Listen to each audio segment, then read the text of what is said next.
How you doing, everybody? Welcome to what I believe is day 23, if I'm not mistaken. No, 24, I think we're on today. 24 is chapter 14 either way. And so we're reading chapter 14 today for our Bhagavad-gītā study.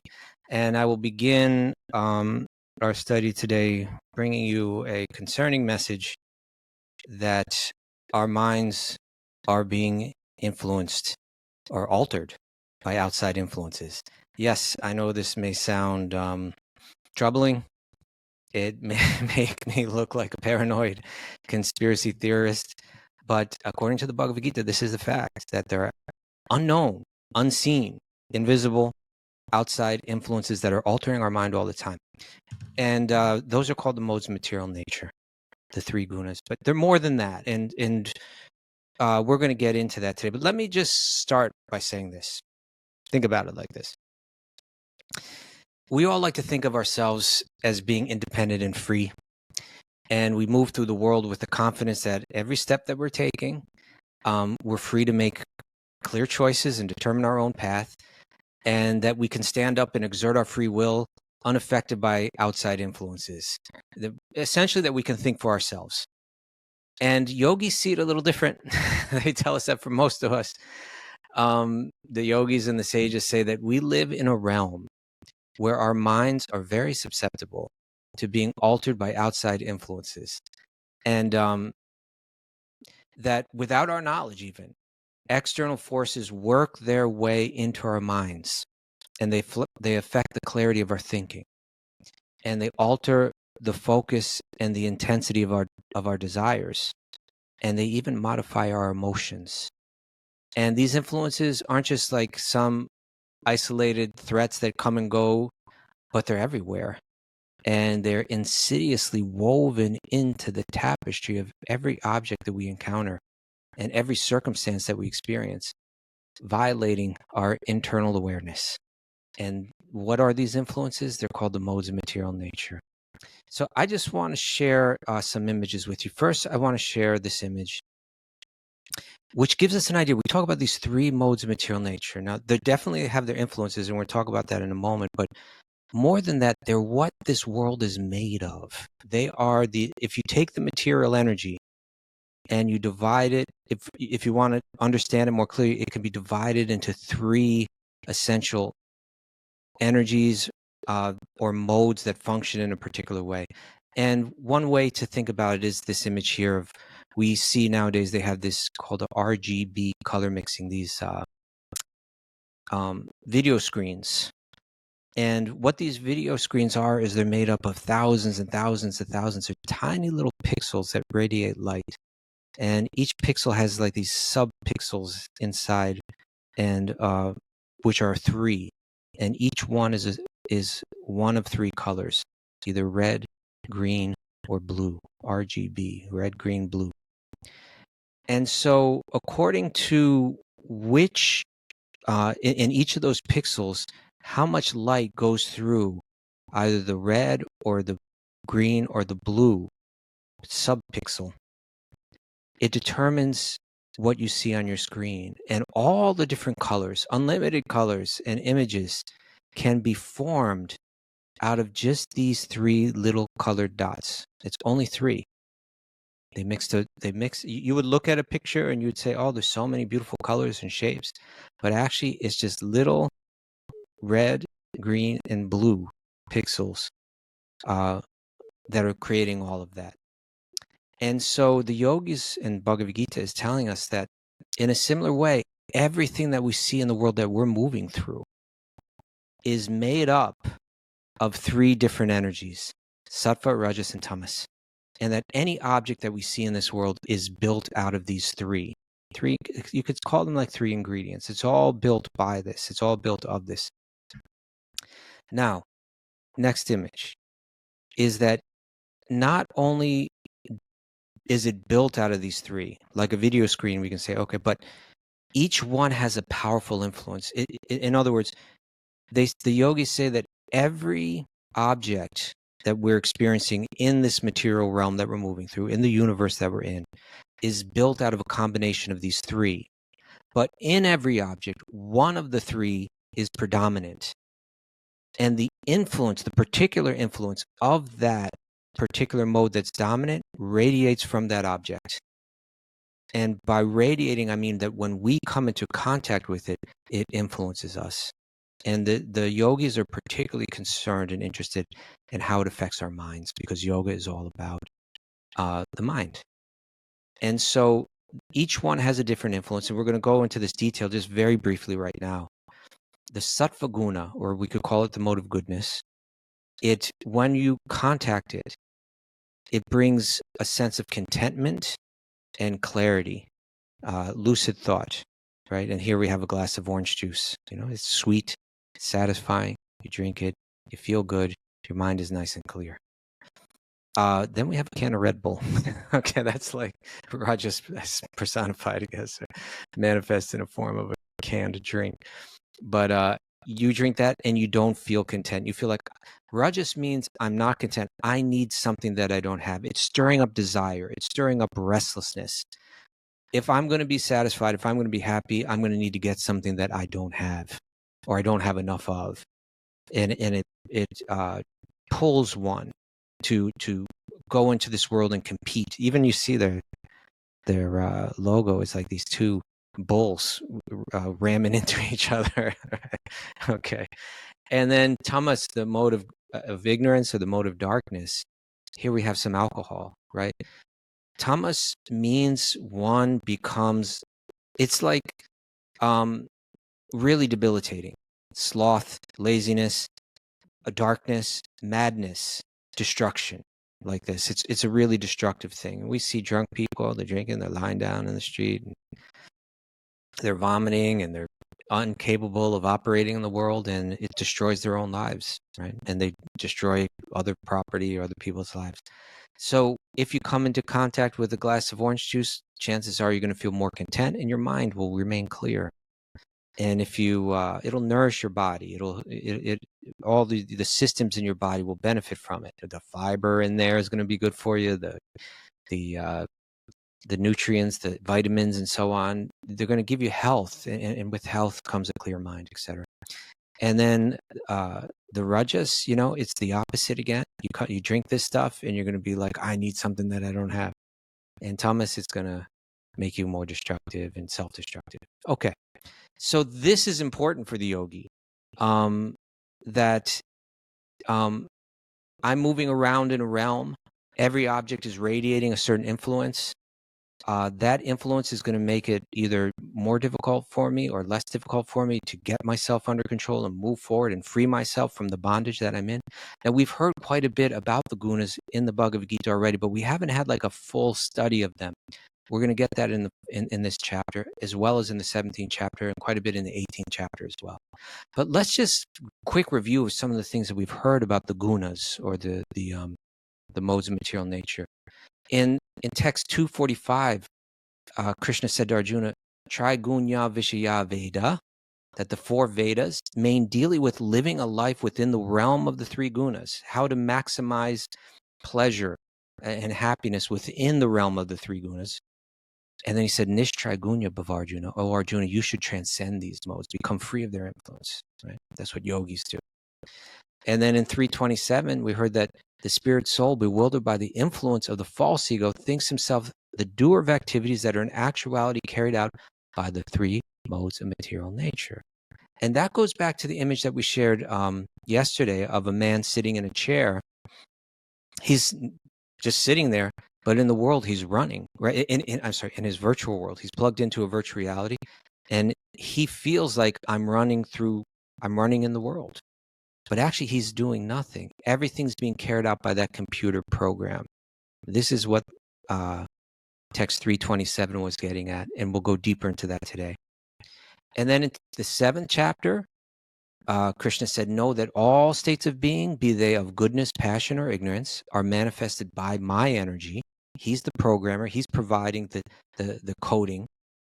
And then he says, and I am not under the modes of material nature, for they, on the contrary, are within me, right? A program of the virtuality, it's all his energy, it's all his design, and he's beyond it. He's not in it, he's beyond it, right? And we saw that image yesterday of Lord Vishnu, right, as in a sense the programmer of the virtual reality that we're all plugged into.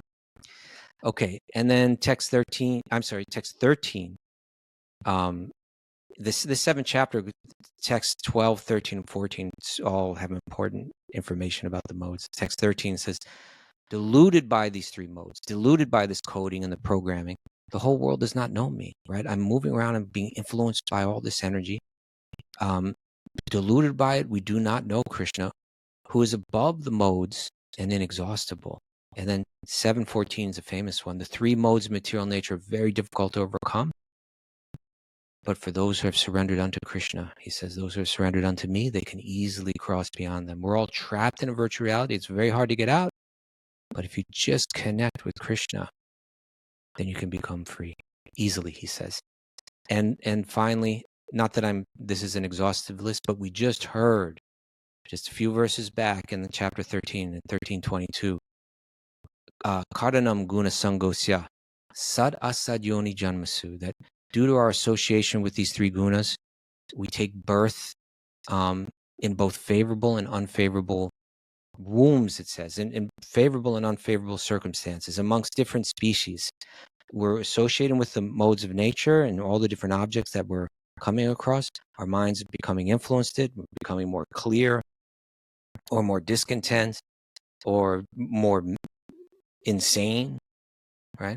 And based on that, we make decisions, we do actions, we accrue karma, and we take birth in all kinds of different circumstances.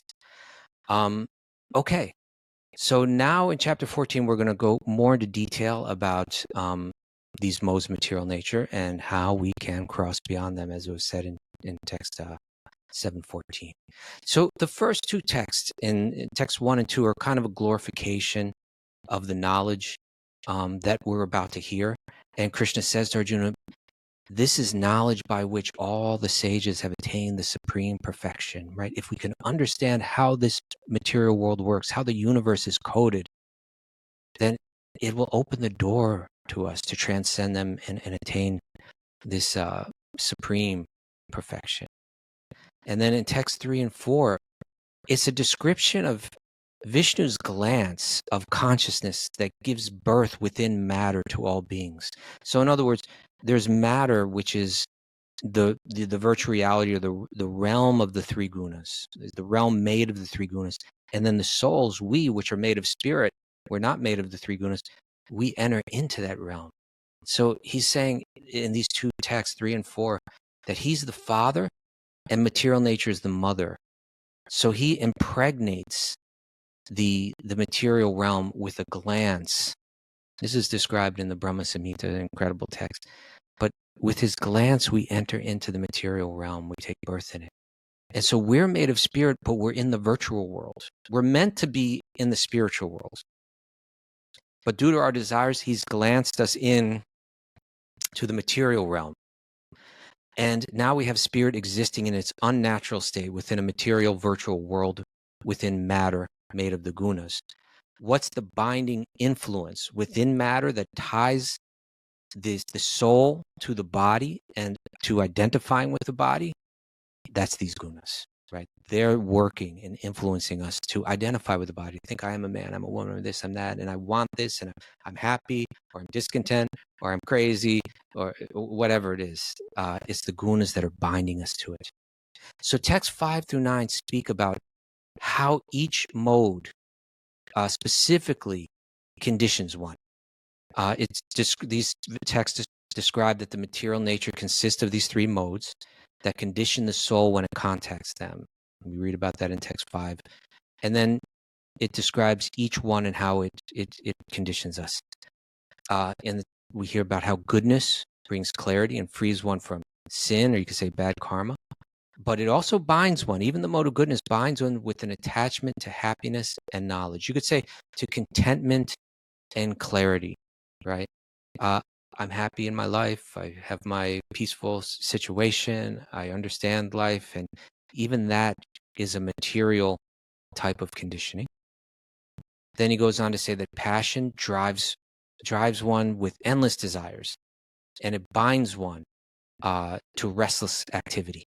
and always wanting the pursuit of results. And that's when Krishna said that the four Vedas deal mainly with the three modes of material nature.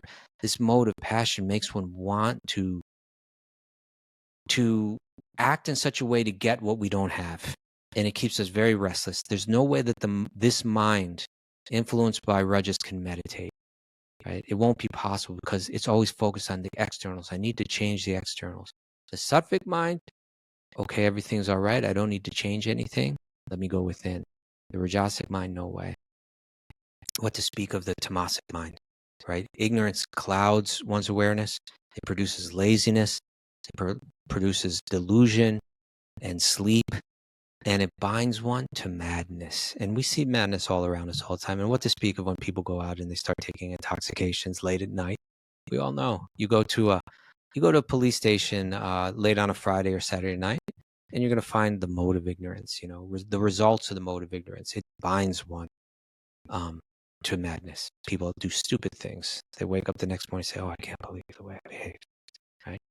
That's tamaguna. Now, texts 10 through 13 speak about how we can recognize when we are predominated by a particular mode.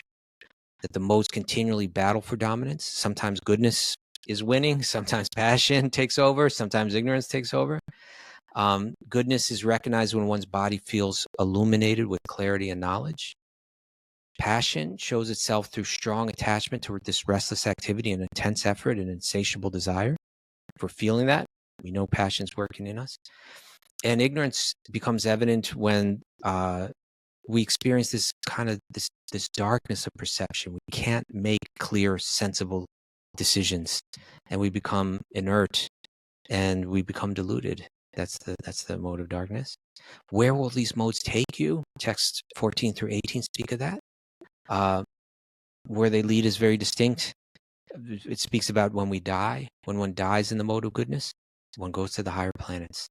When one dies in the mode of passion, they remain amongst the fruitive workers in the earthly realm. And one dies in the mode of ignorance, one takes birth in the animal life. Right? Sat, asat, yoni, janmasu. We take birth in all different kind of circumstances. The results of following accordingly: goodness yields purity, passion brings misery, ignorance brings foolishness. And he says this in text 17. He says, Sattvat sanjayate jnanam. From goodness comes knowledge. This is important for the yogi, right? We can always remember this. If my home is kept sattvic, clean, organized, everything in its place, the mind goes to a certain place. If the food that I eat is sattvic, if the people that I associate with are sattvic, the music that I listen to is sattvic, then my mind becomes situated in such a way that jnana can grow in it. Sattvat sanjayate jnanam. From goodness, knowledge develops, right? From passion, what develops? Greed. And from ignorance, foolishness, madness, and illusion. So ultimately, goodness will bring one up to the higher planets. Passion keeps one on the earthly plane. Ignorance pulls one down to darker places. All right, so we heard that was Krishna's exposition on the gunas and what they're like and how to recognize them and where they take you. Now, texts 19 through 27 are going to speak about transcending these gunas. Krishna says in 19 that when one properly sees, he says, now look, and we heard about this yesterday, and we can go back to this image of 5 people plugged into the virtual reality and Lord Vishnu behind them, right? When one properly sees, text 19, that in all activities no other performer is at work than these modes of nature, and he knows the Supreme Lord who is transcendental to all these modes, that person attains my spiritual nature, right? In other words, when one properly sees that all the activities that are going on in this material realm are like the activities on that screen, right? It's the digital programming that's carrying everything out, right? And when one knows that behind it all, there's that programmer, then one can essentially take off that equipment. Oh, I get it now. I'm seeing, in a sense, an illusory realm. It's real in the sense that it's virtual reality. It does exist, but it's a reflection of the true reality. When one can see that, they can take off those goggles and enter into the realm of Vishnu, attain his nature, which is beyond the influence of those modes. In text 20, he says, when the embodied being is able to transcend these three modes associated with the material body, then they can become free from birth, death, old age, and their distresses, and can enjoy nectar even in this life, right? You can be in the world of the modes and be existing beyond them. So then Arjuna asks an important question, two questions really, in text 21. He says, "Oh, my dear Lord, by which symptoms is one who is transcended, who is transcendental to these..." Try again. By which symptoms is one known who is transcendental to these three modes? What is his behavior? That's the first question. And then he says, and how does he transcend the modes of nature? And this is a big question, transcending the modes of nature. When you read the Yoga Sutras, it's a fascinating book with all this information about the mind and different yoga practices and different states of yogic accomplishment.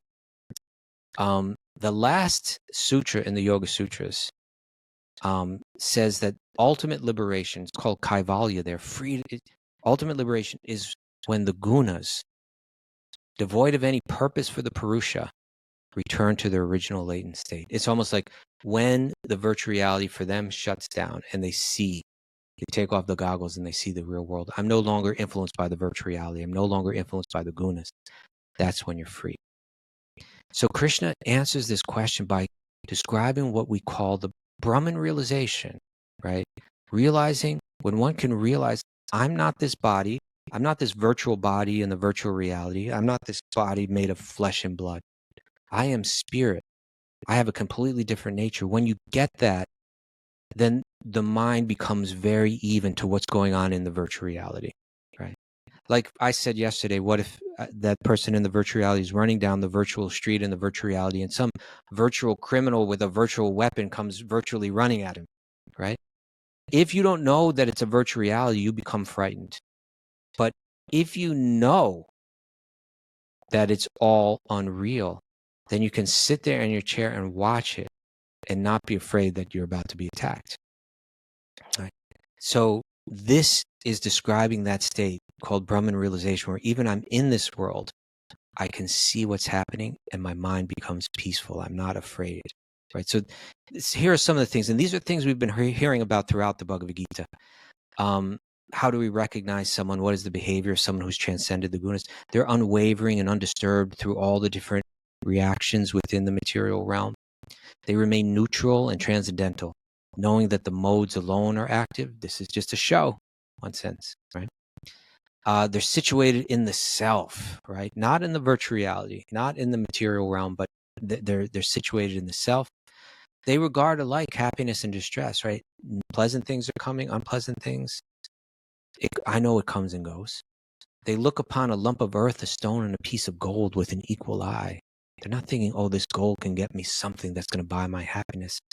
The gold is virtual. Whatever it buys me is virtual, and I'm beyond it, right? They have an equal eye towards the desirable and the undesirable. They're situated equally well in praise and blame, honor and dishonor. This is a show going on. It appears, I'm being honored 1 minute. What do I know that's going to happen? I know I'm going to be dishonored the next, right? I'm being dishonored now. Maybe I'll be honored the next. The world is always shifting. They know it.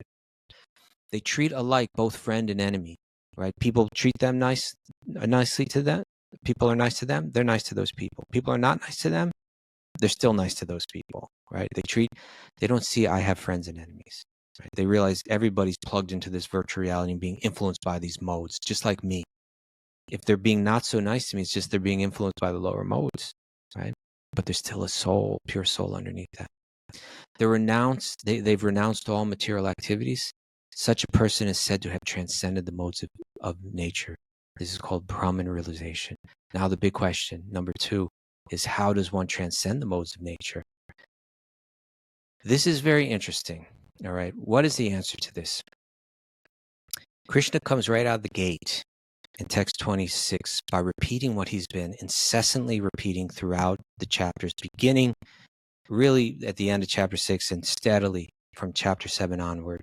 He says, Mam cha yo vyabhicharena bhakti yogena sevate. He didn't say, well, you choose whatever yoga path is you find most natural to you, or you whatever you're inclined in. He says, bhakti yoga, Arjuna, one who engages in full devotional service, bhakti yogena sevate, unfailing in all circumstances, sagunan samatityaitan. They at once transcend the modes of material nature. Brahma bhuyaya kalpate, and they rise to the level of Brahman. Right now, this isn't. Why did he say this?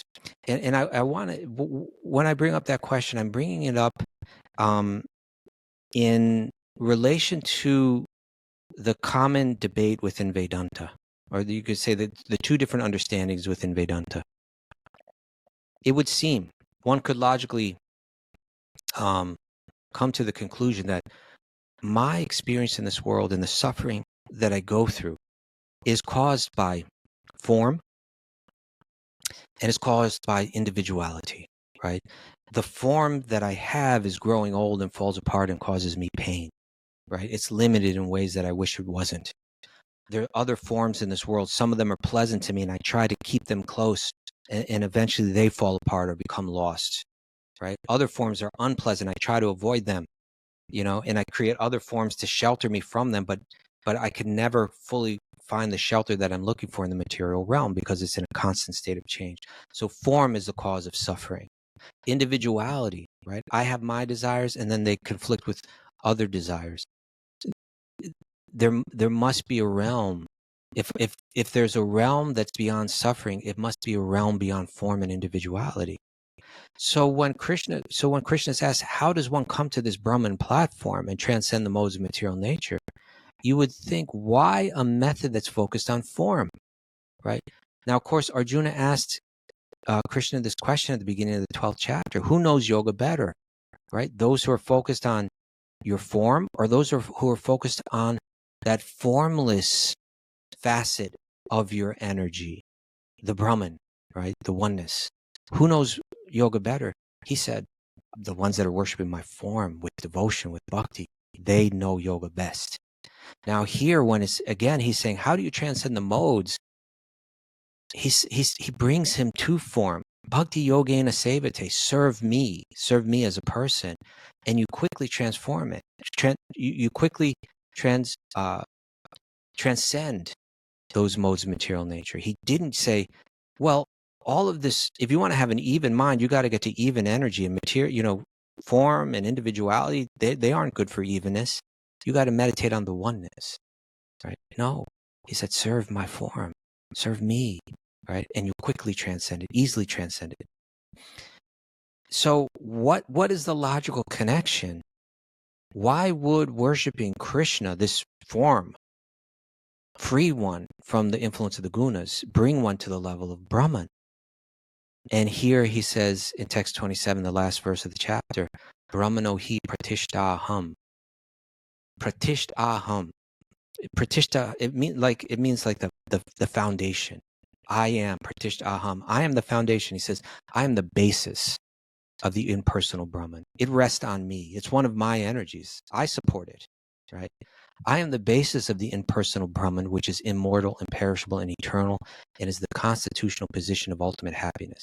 This is what all the non-personalist yogis are aiming for. They want the immortal, the imperishable, and the eternal, and they want to find happiness there, right? He says, that's all inside me. And then there's so much more, right? It's one of my energies. And now, this is, again, the fundamental question in